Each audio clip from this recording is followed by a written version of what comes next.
notre sœur Edith. Ce matin, merci Seigneur, Amen. Voilà. Elle n'était pas bien ces derniers jours. Quand on l'avait vue à l'hôpital la première fois, j'ai dit, mais comment ça va? Pas bien du tout.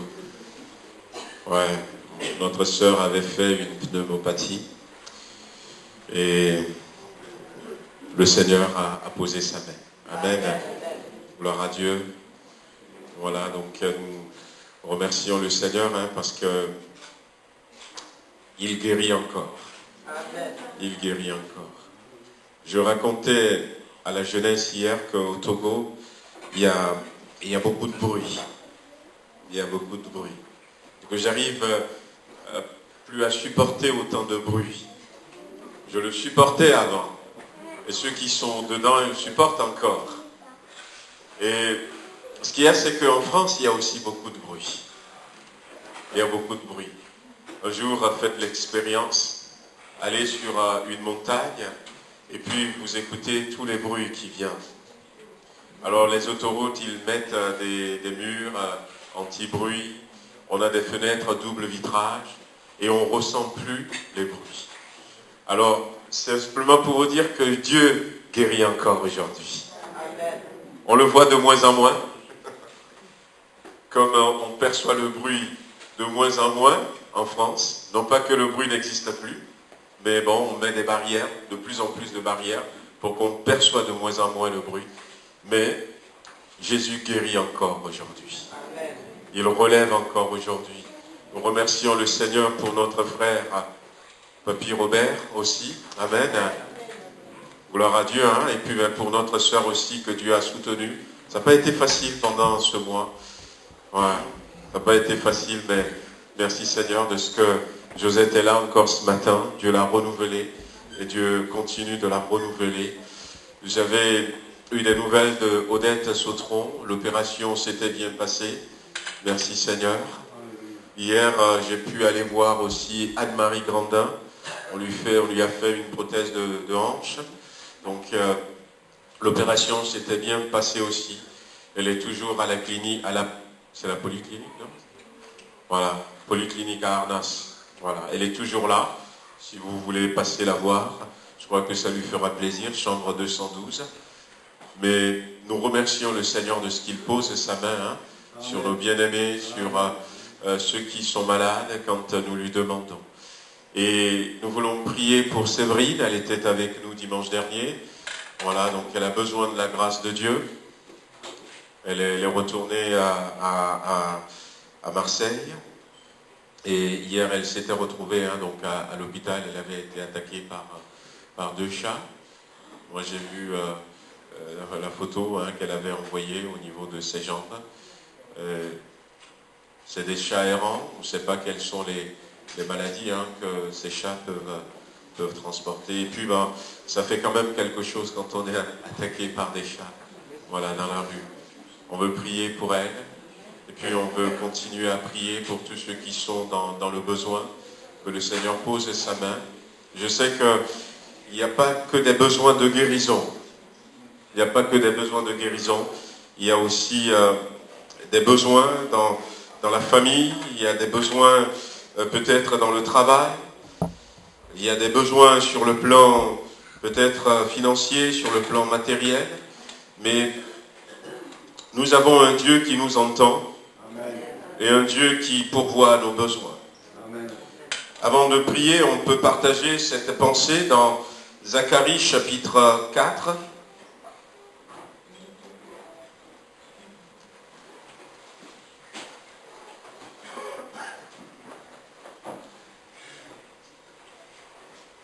Zacharie chapitre 4.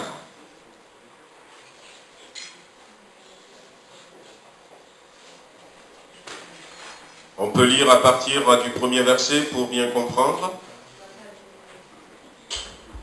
L'ange qui parlait avec moi revint et il me réveilla comme un homme que l'on réveille de son sommeil.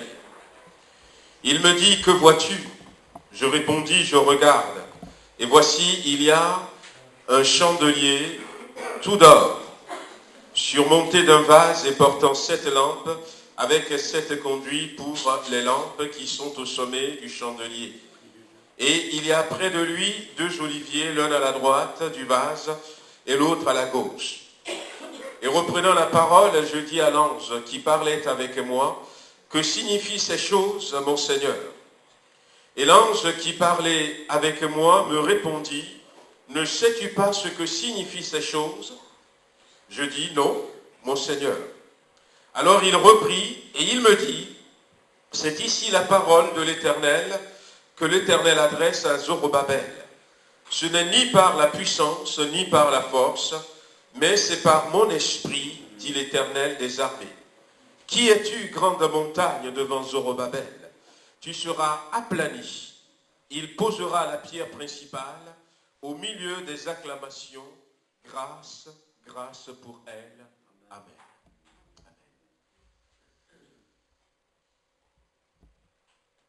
Un ange vient et il réveille donc le prophète Zacharie et lui dit de regarder. Il y a eu une vision pour lui. Il regarde la vision et il ne comprend rien. Il pose la question, mais qu'est-ce que ça veut dire? Et la réponse c'était, est-ce que tu ne comprends pas? Non, non, je ne comprends pas.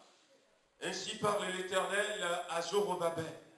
Ce n'est ni par la force, ni par la puissance, mais par mon esprit, dit le Seigneur. Qui es-tu, montagne, devant Zorobabel? Tu seras aplani. Tu seras aplani. Et ce qui est intéressant dans ce passage, c'est de voir que, bien, peu importe l'explication en détail de ce rêve, de cette vision que Dieu a donnée à son serviteur, le message principal, c'est que toute montagne soit aplanie devant Zorobabel. Devant Zorobabel. Le peuple d'Israël était sorti de la déportation à ce moment-là. C'était au temps d'Esdras. Et ils sont sortis avec de grands biens. Ils avaient des moyens financiers, ils avaient des richesses, ils avaient des trésors. Et la première des choses qu'ils ont cherché à reconstruire, c'était le temple de Dieu. Et ils ont raison parce que si le temple n'est pas reconstruit, eh bien tout ce qui est tout autour ne peut pas réussir. Le temple a besoin d'être reconstruit. Le temple doit s'ériger à nouveau. La présence de Dieu doit être restaurée dans la ville, dans le pays. Ce n'est pas les murailles qui ont été reconstruites en première, mais c'est le temple. Il faut que nous restaurions la présence de Dieu dans notre vie. La Bible nous dit que Jésus va venir, et c'est Zacharie justement qui le dira. Voici ton roi viendra, assis sur le petit d'un anneau. Le Messie viendra à toi, le Sauveur viendra à toi. Et ils attendaient le Messie. Et quand Jésus, ce jour-là, a décidé de s'asseoir sur cet anneau et de rentrer dans Jérusalem, ils avaient compris que c'était le Messie.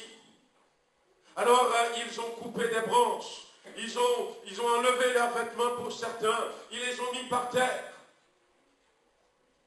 Pour que l'anneau portant Jésus puisse marcher dessus. Et ils criaient Hosanna, Hosanna à celui qui vient de la part de Dieu. Et Jésus il est allé directement au temple. Il est allé directement au temple. Il n'est pas allé sur le lieu public, il n'est pas allé dans un palais quelconque, il n'est pas allé pour porter un discours de libération qui serait peut-être basé sur 3-4 points. Non, il est allé au temple pour purifier le temple, pour restaurer la présence de Dieu. Et si nous voulons, frères et sœurs, vivre des miracles, et Dieu veut que nous vivons des miracles, soyons aussi de ceux qui vont restaurer le temple de Dieu. Le temple de Dieu. Le temple de Dieu nous parle de sa présence. Le temple de Dieu nous parle de cette expérience que j'ai partagée avec vous tout à l'heure. Et ce temple a besoin d'être restauré. Voyez-vous, la Bible nous montre dans des clins d'œil la première des choses que Dieu va faire lorsque le peuple a quitté l'Égypte. Ils sont dans le désert. Il y a beaucoup d'inquiétudes de la part de plusieurs. Certains s'inquiétaient de ne plus manger des oignons, d'autres peut-être des légumes d'Égypte. Il y en a qui criaient quand ils avaient soif, d'autres disaient on a faim. Il y a beaucoup d'inquiétudes, beaucoup d'agitation au milieu de ce peuple. Mais ce que Dieu va faire, Dieu va dire, vous allez me construire un tabernacle dans le désert. Dans le désert. Vous allez me construire un tabernacle. Il faut que le temple soit là. Il faut que l'église soit restaurée. Et non seulement dans la ville, non seulement dans le pays, mais également dans nos maisons, frères et sœurs. Nous sommes dans une période où nous avons besoin de restaurer la présence de Dieu dans notre maison. Mon papa, j'avais donné des témoignages sur mon papa la dernière fois. Et quand il avait construit sa maison,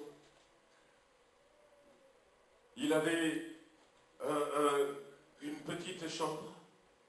Et puis il avait tout divisé, il avait donné des noms. Et puis je disais, mais cette petite chambre, c'est quoi? Eh bien, c'est mon sanctuaire. C'est l'endroit où je veux venir rencontrer Dieu. Il y a certaines personnes qui le font de cette manière. Ils ont un coin pour eux dans leur maison. Et quand ils se lèvent, ils vont se mettre dans ce coin, loin de la télé, loin peut-être des passages fréquents dans la maison. C'est mon sanctuaire, c'est mon tabernacle, c'est mon temple. C'est mon lieu secret où je veux rencontrer mon Dieu. Mais peu importe la manière dont nous y prenons, il est important que dans nos maisons, que dans nos foyers, que dans la vie devant nos enfants, qu'il y ait une restauration du temple. Du temple. Vous allez me construire un tabernacle. Mais c'est quoi ça, un tabernacle? Je vais vous montrer et vous allez construire. Et d'ailleurs, il a été dit à Moïse, regarde bien et construis exactement. Non pas selon, j'allais dire, l'architecture égyptienne. Ils ont été esclaves en Égypte. Ils ont participé à la construction des pyramides. Et ils pourront dire, mais oui, il faut construire un endroit pour adorer Dieu. On sait faire. Non. Ce n'est pas ce modèle. Ce n'est pas selon l'architecture des hommes. Regardez bien et construisez selon le modèle que je vais vous montrer. Et Moïse va faire respecter tous les détails pour que le temple soit construit. À un moment donné, il y avait la famine en Israël, avant la déportation. Et Dieu va susciter un prophète, Élie. Élie va vouloir ramener le peuple à Dieu. Et va leur dire, si c'est l'Éternel qui est Dieu, suivez-le. Et si c'est Baal qui est Dieu, suivez-le. Alors, comme le peuple était confus, le peuple ne sait pas aller à gauche ou à droite. Alors Élie va faire cette expérience en disant, on va rassembler les prophètes de Baal. Et moi aussi, je vais me tenir là. Et on va voir qui est le vrai Dieu. Alors les prophètes de Baal ont évoqué leur divinité qui n'a pas répondu.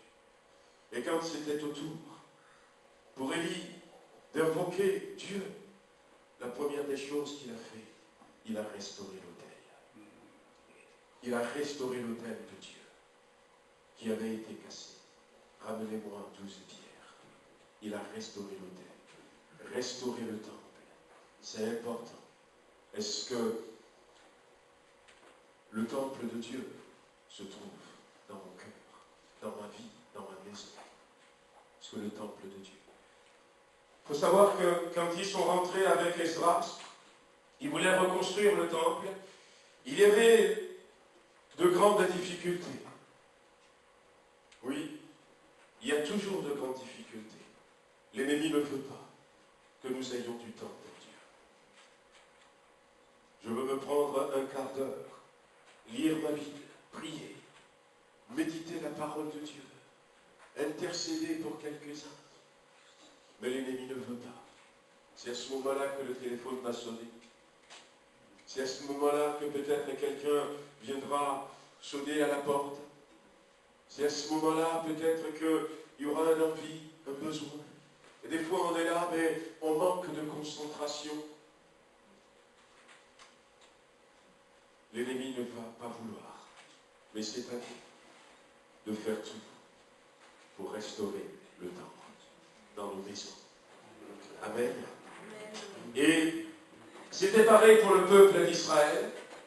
Ils étaient en grande difficulté parce qu'il y avait des gens qui, leur intention c'est de les décourager, de décourager les leaders du peuple et de faire tout pour que le temple de Dieu ne soit pas reconstruit.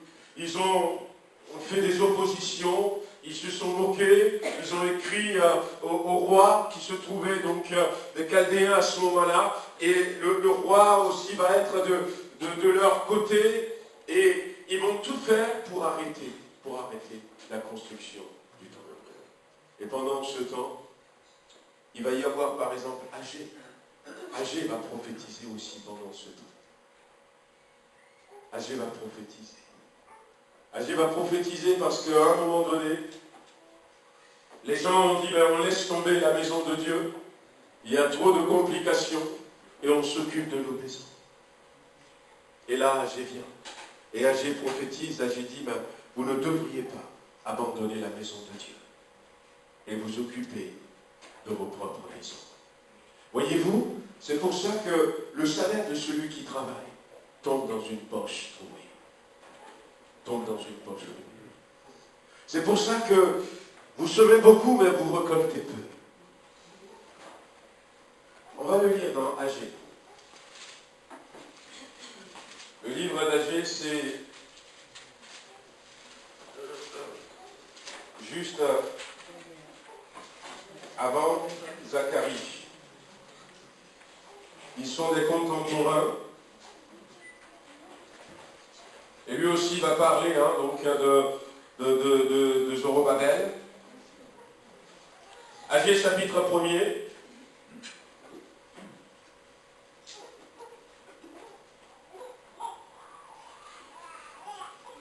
La seconde année du roi Darius, le premier jour du 6e mois, la parole de l'Éternel fut adressée par Agé le prophète à Zorobabel, fils de Shealtiel, gouverneur de Juda, et à Josué, fils de Yotzadak, le grand sacrificateur en ces mots. Ainsi parle l'Éternel des armées, ce peuple dit, le temps n'est pas venu, le temps de rebâtir la maison de l'Éternel. C'est pourquoi la parole de l'Éternel leur fut adressée par Agé le prophète en ces mots. Est-ce le temps pour vous d'habiter vos demeures lambrisées, quand cette maison est détruite? Ainsi parle maintenant l'Éternel des armées, considérez attentivement vos voies. Vous semez beaucoup et vous recueillez peu. Vous mangez et vous n'êtes pas rassasiés. Vous buvez et vous n'êtes pas désaltérés. Vous êtes vêtus et vous n'avez pas chaud. Le salaire de celui qui est à gage tombe dans un sac percé. Ainsi parle l'Éternel des armées, considérez attentivement vos voies. Montez sur la montagne, apportez du bois et rebâtissez la maison. Agé va intervenir à ce moment-là, en face aux oppositions, en face aux difficultés. Ce que nous pouvons faire à un moment donné, c'est baisser les bras. C'est de dire, il n'est pas temps, on va s'occuper de nos affaires. Et le peuple a fait comme ça, chacun s'occupe de sa demeure lambrissée, et Dieu intervient. Dieu intervient pour vous dire, pour me dire, que si le temple n'est pas restauré, ce sont les conséquences. Ce sont les conséquences. Considérez attentivement vos voies. Ici, Dieu n'est pas en train de dire, parce que le temple n'est pas reconstruit, je vous punis, non. Mais Dieu est en train d'attirer leur attention sur la réalité de leur vie chaque jour. Vous semez peu, vous semez beaucoup et vous récoltez peu. Vous mangez, vous n'êtes pas rassasiés. Il y a toujours des besoins qui sont là. Il y a toujours cette soif, il y a toujours cette faim qui est là. Mais c'est parce que le temple n'est pas restauré. Et si nous voulons avoir une vie de victoire, remettons Dieu à sa place. Dans nos maisons. Dans nos maisons. Remettons Dieu à sa place dans notre vie de chaque jour. Remettons Dieu à sa place. Il est celui qui nous bénit. Et sans lui, la bénédiction ne vient pas. La bénédiction ne vient pas. Alors quand Agé a parlé comme ça, ils ont décidé de reprendre le boulot. Mais les difficultés étaient toujours là. Alors Dieu va utiliser Zacharie pour encourager Zorobabel, le gouverneur. Qui es-tu, montagne? Ainsi parle l'Éternel. Qui es-tu, montagne, devant Zorobabel? Tu seras aplani. Tu seras aplani. Dieu veut aplanir les montagnes. Mais pour cela, il faut que nous levons et que nous disions, nous voulons que Dieu revienne à sa place. J'ai raconté là, donc c'était mardi, en parlant de Daniel, chapitre 9.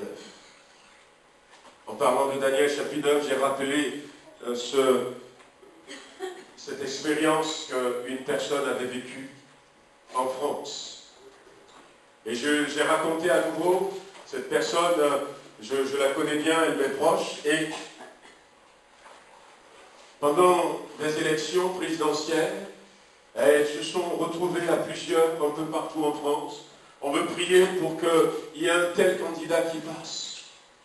Parce qu'avec ce candidat, on pense que l'Église pourra retrouver toute sa splendeur en France. Alors, on avait prié, beaucoup de personnes ont prié, et finalement, quand il y avait eu les élections, ce n'était pas le candidat espéré qui était sorti. Alors cette personne qui a été un peu déçue, ce que je disais mardi, et qui était un peu triste, va recevoir un encouragement de la part de Dieu. Mais ce que Dieu lui a dit est significatif. Dieu lui dit, peu importe celui qui a remporté les élections en France. Tu sais, mon enfant, la vraie autorité, c'est l'Église qui la détient. C'est l'Église qui la détient. Et l'Église a cette capacité, nous en avions parlé, d'autoriser. Ce que tu liras sur terre sera lié dans le ciel, nous dit la Bible. La Bible nous dit que celui qui est en nous est plus grand que celui qui est contre nous. La Bible dira aussi que ceux qui sont avec nous sont beaucoup plus nombreux que ceux qui sont avec eux. La Bible dit, tu seras la tête et non la queue. La Bible dit qu'ils viendront t'attaquer par un chemin et ils repartiront par sept chemins. Et nous avons besoin de vivre ça. La Bible dit ce matin, qui es-tu, montagne? Tu seras aplani. Tu seras aplani. Qui es-tu, montagne? Tu seras aplani. Et Jésus va dire également dans les évangiles, si vous avez la foi aussi petite qu'une graine de sénévé, vous direz à cette montagne, ôte-toi de là et va te jeter dans la mer. Et la montagne va vous écouter. Qui es-tu, montagne? Restaurons le temple. restaurons la présence de Dieu dans nos vies pour que nous puissions vivre ces belles choses. La volonté de Dieu, c'est que rien ne résiste à l'Église. Que rien ne résiste à l'Église. Que rien ne résiste à l'Église. Que rien ne te résiste. La volonté de Dieu, c'est que tu perces, que tu avances.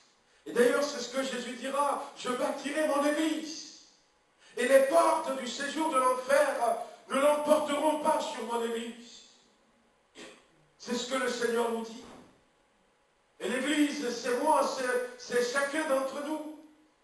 Jésus veut que nous avancions, que nous allions de l'avant, que ce soit nous qui décidions, que ce ne soit pas le monde qui nous impose. Non.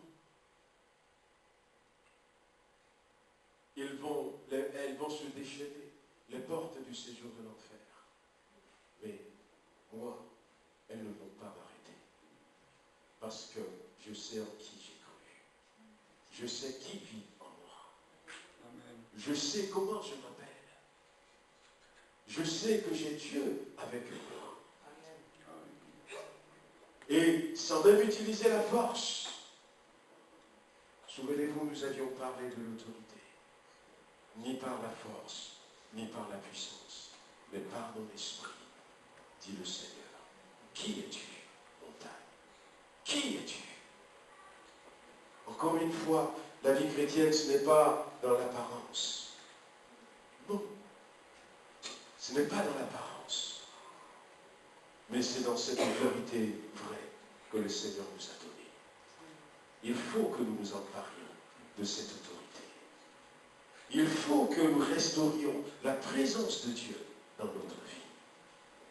Je vous avais raconté ce témoignage de cette mamie, cette dame qui, à un moment donné, à New York, va dire, mais qu'est-ce qui se passe? Les gens se mettaient à genoux et criaient à haute voix, mon Dieu, pardonne-moi, je suis pécheur. Il y en a qui pleuraient un peu partout. Il me dit, mais qu'est-ce qui se passe? Et puis quelqu'un lui dit, on dirait que l'évangéliste Dwight Moody est arrivé à New York. C'est ce qui se passe souvent quand il est de passage. Dans les villes où il va. Et des fois même dans le train. La présence de Dieu. La présence de Dieu. La présence de Dieu. Ou quand on était rentré, on n'était même pas rentré. On allait chez un charlatan. Avec mes cousines, ça aussi je vous l'avais dit, pour aller voir notre tante, puisqu'il a plu à nos parents qui n'étaient pas chrétiens, d'amener la tante malade chez un marabout. Il a un grand couvent. Et alors qu'on allait, on n'était même pas rentré. Le grand sorcier s'est levé et il a couru dans sa chambre. Les gens qui étaient dans la cour ont dit, mais qu'est-ce qui se passe? Et puis il leur disait, surtout qu'ils ne rentrent pas dans ce couvent. Et avant qu'il arrive à bloquer la porte, on était rentré. Elle dit, mais ressortez, vous n'avez pas le droit de venir ici. Parce que vous transportez quelque chose. Avec mon grand frère, on nous a mis dehors. Elle dit, allez, dehors. Ah, vous allez tout détruire dans ma maison. On racontait avec Maggie, on était allé dans cette ville du Togo. On voulait implanter une église. Et on était arrivé le lundi. On a commencé un programme à partir de mercredi soir. Et on a commencé à prier en disant, Seigneur, nous prenons autorité sur cette ville. Nous voulons que l'atmosphère spirituelle change. Nous voulons que les démons soient chassés au nom de Jésus-Christ et que ta parole soit annoncée. Alors que nous prions comme ça, le propriétaire de la maison dans laquelle on était logé était arrivé. Vous avez détruit toutes mes fétiches. On a essayé de l'évangéliser. Il n'a voulu rien croire. Le mercredi matin, quand nous allons commencer ce programme, eh bien on nous avait mis dehors. Ah, il a été avec d'autres personnes. Les sorciers étaient vent debout contre lui. Ils n'ont rien pu faire. Même si à un moment donné, j'avais eu mal au ventre, j'avais eu des maux de tête. Mais la montagne s'était aplanie. La montagne s'était aplanie. Et nous avons pu implanter l'église dans cette ville.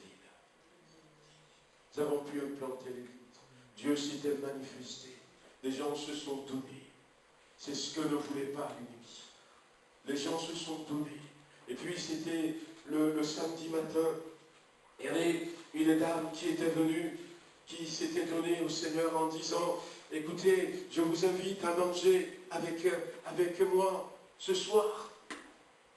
Puis on a été, et pendant qu'on est en train de manger, il dit, mais je vous ai fait venir parce que, eh bien, j'ai eu une pensée. Venez avec moi. Et nous a amenés quelque part. Et il a dit, mais vous voyez ce terrain, c'est à moi. Je vous le donne pour que vous puissiez bâtir l'église. Dieu a ouvert les portes. Les montagnes se sont aplanies. Qui es-tu, montagne? Frères et sœurs, ce matin nous voulons prier. Et nous voulons être conscients que nous avons besoin de la présence de Dieu. De la présence de Dieu. De la présence de Dieu. Va avec cette force que tu as. Mais si tu ne l'as pas, comment est-ce que tu peux faire? La présence de Dieu. La présence de Dieu. Cette présence de Dieu, ce rêve que c'est cette vision que Dieu a donnée à Zacharie, ça nous parle de quoi? Ça nous parle de l'Esprit de Dieu, du Saint-Esprit. C'est d'ailleurs ce que la Bible dira, ce n'est ni par la force, ni par la puissance, mais par mon esprit. Mais par mon esprit. Et dans cette vision, il y a des chandeliers, il y a des lampes. Cette lampe, ça nous parle du Saint-Esprit. Et j'ai fait le rapprochement avec un autre passage dans Galates chapitre 4.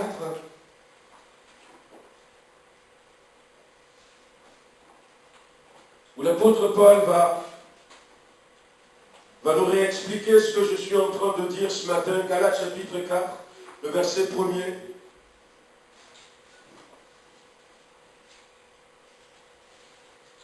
Or, aussi longtemps que l'héritier est enfant, je dis qu'il ne diffère en rien d'un esclave, quoiqu'il soit le maître de tout. Mais il est sous des tuteurs et des administrateurs jusqu'au temps marqué par le Père. Nous aussi, de la même manière, lorsque nous étions enfants, nous étions sous l'esclavage des rudiments du monde. Mais lorsque les temps ont été accomplis, Dieu a envoyé son Fils, né d'une femme, né sous la loi, afin qu'il rachetât ceux qui étaient sous la loi, afin que nous recevions l'adoption. Et parce que vous êtes fils, Dieu a envoyé dans vos cœurs l'esprit de son Fils, lequel crie « Abba Père ». Ainsi tu n'es plus esclave, mais fils. Et si tu es fils, tu es aussi héritier de Dieu par Christ. Amen. L'apôtre Paul est en train d'expliquer la même chose en disant que tu es héritier. Tu es héritier, tu as hérité la puissance, la grâce, l'amour. Tu as hérité l'autorité, tu as tout à ta portée. Mais aussi vrai que tu restes enfant, tu n'es pas différent d'un esclave. Parce que malgré ta position d'héritier, tu es soumis à des administrateurs. Tu es soumis à des règles. Tu ne peux pas décider toi-même. Et lorsque le temple est restauré, lorsque le Saint-Esprit nous remplit, lorsque nous devenons fils, parce que vous êtes fils, il vous a aussi envoyé l'Esprit du Fils. Le Saint-Esprit, c'est l'Esprit qui nous change, qui nous transforme en enfants de Dieu, en fils. Fils, non pas fils parce que c'est simplement mon père. Mais fils, parce que c'est un statut. C'est un statut. Un statut d'autorité. Où maintenant, en tant qu'héritier, je peux décider. Vous comprenez pourquoi Jésus a dit à ses disciples, si moi je n'en vais pas, le Saint-Esprit ne viendra pas. Il vaut mieux pour vous que je puisse m'en aller et que le Saint-Esprit vienne. Parce que le Saint-Esprit, c'est l'Esprit du Fils. Et quand il était là, il avait cet esprit. Mais il ne veut pas rester parce que sa volonté, c'est que chacun d'entre nous recevions cet esprit de Fils. Amen. Que nous ne soyons plus des esclaves, mais que nous puissions prendre des décisions. Que nous ne soyons plus sous des administrateurs. Que nous ne soyons plus, comme l'apôtre Paul va le dire, soumis dans l'esclavage, soumis à des rudiments du monde. Non. Et c'est ce qui nous empêche souvent de voir les montagnes à pleine devant nous. Ce matin, on va faire 2 prières. On va faire 2 prières. La première, on va dire, Seigneur, renouvelle-moi, remplis-moi de ton Esprit Saint. Seigneur, donne-moi de restaurer ta présence effective dans ma vie. Dans ma vie. Et la deuxième, on va s'adresser à toutes ces montagnes qu'il peut y avoir encore devant nous. On va s'adresser à ces montagnes. Ça peut être des montagnes financières. Ça peut être sur le plan professionnel. Ça peut être sur le plan matériel. Ça peut être dans la famille, sur le plan familial. Ça peut être dans n'importe quel domaine. La santé. La santé. On va s'adresser à ces montagnes. On va s'adresser à ces montagnes, frères et sœurs. Dimanche prochain, on aura le temps d'écouter quelques témoignages. J'ai demandé à 2-3 personnes de donner des témoignages de ce que le Seigneur a fait. Et comme je dis, le Seigneur guérit encore aujourd'hui. Mais nous voulons rentrer dans cette dimension. Non pas ceux qui se détournent en disant « Ah, il y a une montagne sur mon chemin. Je ne peux pas aller. Je vais baisser les bras. » Il y a des gens qui ont dit, et c'est triste, qui ont dit à Moïse, il vaut mieux que nous soyons esclaves en Égypte que de mourir dans le désert. Parce qu'il y avait une montagne. Ils avaient peur. Non, c'est pour la liberté que Christ nous a affranchis. Nous n'allons pas reculer en arrière. Nous n'allons pas retourner dans le monde. Mais nous allons au contraire nous saisir de ce statut de fils. Nous allons nous laisser nous remplir de la présence de notre Dieu, de son Esprit Saint. Et nous allons continuer. Amen. On va prier quelques instants. On va faire cette première prière. On peut lever la voix tous ensemble, frères et sœurs, en disant, Seigneur, je veux restaurer ta présence dans ma vie. Je veux être rempli, renouvelé dans le Saint-Esprit. Je veux, Seigneur notre Dieu, te remercier encore ce matin. Je te bénis, Seigneur, parce que tu ne veux pas que nous restions esclaves. C'est vrai, il y a des difficultés énormes devant ton peuple face à la reconstruction du temple. L'ennemi s'agite, l'ennemi ne veut pas. Aujourd'hui, il n'y a pas que des oppositions frontales. Il y a aussi, Seigneur, des mensonges. Il y a aussi la séduction. Il y a aussi, Seigneur, des attaques cachées qu'on ne voit pas surtout. L'ennemi cherche une seule chose, nous endormir, nous empêcher, Seigneur, d'avoir ta présence, d'être rempli, renouvelé dans le Saint-Esprit. Seigneur, d'être ses fils, d'avoir ce titre de ne plus, Seigneur, accepter l'esclavage, de ne plus accepter d'être contrôlé, administré, mais de prendre des décisions par nous-mêmes.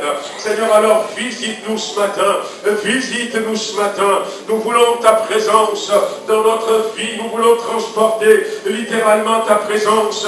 Nous voulons que lorsque même des amis du monde viennent chez nous à la maison, qu'ils sentent qu'il y a une différence, parce que ta présence serait là, parce que tu vas nous toucher par ta main des fois, parce que tu vas nous parler dans notre cœur, dans notre oreille, parce que tu vas nous accompagner dans ce que nous allons faire, parce qu'il y aura la sainteté dans ta maison, parce qu'il y aura la crainte de Dieu dans ta maison, il y aura, Seigneur, également l'amour, la grâce qui va se manifester au milieu de nous. C'est tout ce que tu transportes, Seigneur. Nous allons, Seigneur, planter très peu, mais nous allons récolter beaucoup au nom de Jésus-Christ.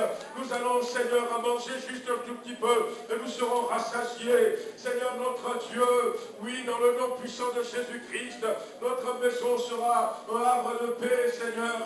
Ta présence sera là avec mon frère, avec ma soeur. Les gens vont nous regarder dans la rue et vont nous dire, vous êtes différentes. Oui, parce que nous avons le ciel qui marche avec nous. Seigneur, visite-nous ce matin. Viens nous aider, viens nous assister. Viens nous donner de prendre conscience qu'il est plus que jamais temps que ta présence soit là. Que le Saint-Esprit, l'Esprit du Fils, Seigneur, se manifeste en nous, au travers de nous. Que l'Esprit nous remplisse. Une nouvelle visitation dans le nom de Jésus-Christ. On va prier encore, frères et sœurs. Vous pouvez vous mettre debout si vous le souhaitez, mais tu connais les montagnes qui sont devant toi. Ça peut être dans ton mariage, ça peut être dans ton travail, ça peut être dans ta santé. Le Saint-Esprit est là. Qui es-tu, montagne? Qui es-tu, montagne? Tu seras aplani. Qui es-tu, montagne, devant Zorobabel? Tu seras aplani, a dit l'ange de l'Éternel. Et Jésus a dit, vous direz à cette montagne de se déplacer, de se jeter dans la mer. Et il obéira. Elle obéira à la montagne. Alors nous voulons encore élever la voix, prendre autorité et dire, non pas comme le diable l'a décidé, mais comme moi je veux maintenant. C'est ce que Dieu nous fait voir au travers de l'histoire d'Esther également. Le roi leur avait dit, prenez un papier, écrivez tout ce que vous voulez. Tout ce que vous voulez, écrivez. Et moi, je mettrai mon sceau. Et ce matin, la balle est dans ton camp. Ce n'est pas ce que l'ennemi a décidé pour ton enfant qui est vrai. Mais c'est ce que toi, tu proclames par la grâce de Dieu sur la vie de ton enfant qui va se réaliser. Ce matin, Dieu te donne l'autorité. Dieu t'accompagne. L'ange de l'Éternel dit, mais qui es-tu, montagne? Tu seras appelé. Maintenant, ouvre ta bouche et commande à cette montagne de disparaître. Seigneur notre Dieu, nous voulons encore une fois élever nos voix vers toi ce matin. Seigneur, nous te remercions de l'autorité que tu nous as donnée. Nous venons maintenant, Seigneur, vis-à-vis de ces difficultés. Tu vois, mon frère, ma soeur, tu vois ces montagnes qui sont là. Seigneur, nous prions maintenant que ces montagnes soient aplanies au nom de Jésus-Christ. Nous prenons autorité. Nous refusons, Seigneur, le bilan de l'ennemi. Et nous refusons, Seigneur, les décisions de l'ennemi, le rapport de l'ennemi sur notre vie concernant nos enfants. Nous la refusons au nom puissant de Jésus-Christ. Seigneur, qui a dit que nous ne trouverons pas un autre local pour quitter ce lieu. Il est menteur. Mais nous proclamons ce matin que tu vas nous ouvrir une porte, une belle porte, Seigneur. Qui a dit que nous ne pourrons pas vendre ce local, Seigneur, il est menteur. Nous allons vendre ce local, Seigneur, le moment venu. Et nous te remercions d'avance. Tu vois toutes ces difficultés que nous avons. Seigneur, nous les chassons de devant nous au nom de Jésus-Christ. Je veux te prier ce matin encore pour Séverine afin que tu la visites au nom de Jésus-Christ. Que Seigneur, nous chassons la peur, nous chassons la crainte, nous chassons, Seigneur, toute appréhension par rapport à cette attaque Bénis-la, Seigneur, guéris-la au nom de Jésus-Christ. Prions ce matin que les dos soient guéris, que les reins soient guéris. Seigneur, dans le nom de Jésus-Christ, que les problèmes d'hypertension disparaissent, d'hypotension disparaissent. Dans le nom de Jésus, il y a une visitation. Pose ta main, Seigneur. Que les montagnes disparaissent, Seigneur. Que les montagnes disparaissent, que toute vallée soit rehaussée, Seigneur, ce midi. Que toute montagne soit aplanie. Que tout ce qui est tortueux soit redressé dans le nom de Jésus. Seigneur, tu vois les problèmes dans certaines familles. Je les remets entre tes mains. Seigneur, nous chassons ces problèmes. Nous ordonnons à ces problèmes de disparaître. Dans le nom de Jésus-Christ. Tu as dit dans ta parole, ce que tu liras sur terre sera lié dans le ciel. Nous prenons autorité, Seigneur. Prenons autorité, ces problèmes de santé, ces difficultés, Seigneur, financières, ces problèmes, Seigneur, professionnels, qu'ils disparaissent. Que ta présence accompagne tes enfants. Et donne-nous, Seigneur, de réaliser combien tu es avec nous. Merci, Seigneur. Louange, gloire et honneur à toi. Au nom de Jésus-Christ. Amen.